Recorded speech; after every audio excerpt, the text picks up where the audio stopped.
So ఇలాంటి model questions వచ్చినప్పుడు ఒక మ్యాన్ 30 km/hతో ట్రావెల్ చేస్తే ఆఫీస్కి 10 minutes లేట్గా వెళ్తాడు. 24 km/hతో ట్రావెల్ చేస్తే 18 minutes లేట్గా వెళ్తాడు. సో ఇక్కడ లేటు సేమ్ వచ్చి అనుకోండి, ఈ రెండు వాల్యూస్ సబ్స్ట్రాక్ట్ చేస్తాము. అదే ఎర్లీ అని వచ్చాయి అనుకోండి, అప్పుడు కూడా సబ్స్ట్రాక్ట్ చేయాలి. లేటు ఎర్లీ అని వస్తే మాత్రం ఎడిషన్ చేయాలన్నమాట. డిఫరెంట్ వస్తే ఎడిషన్ చేయాలి. సో ఇక్కడ ఈ ఫార్ములా ప్రకారము డిస్టెన్స్ కావాలంటే ఏం చేయాలి? Speed 1 30, speed 2 24. వీటి మధ్య డిఫరెన్స్ అంత 30కి 24కి 6. అలాగే రెండు లేట్ కాబట్టి ఈ రెండింటి మధ్య డిఫరెన్స్ అంత 8 minutes. అంటే వాటిని అవర్స్లో కన్వర్ట్ చేయాలంటే by 60 చేయాలి.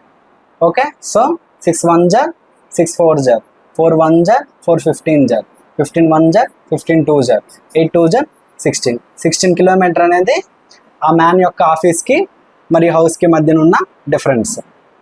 నేను చెప్తున్న టాపిక్స్కి కానీ ప్రాబ్లమ్స్కి కానీ ఏమైనా డౌట్స్ ఉంటే కింద కామెంట్ సెక్షన్లో కామెంట్ చేయండి.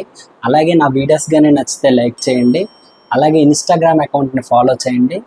యూట్యూబ్లో నా ఛానల్ని సబ్స్క్రైబ్ చేయండి. Thank you.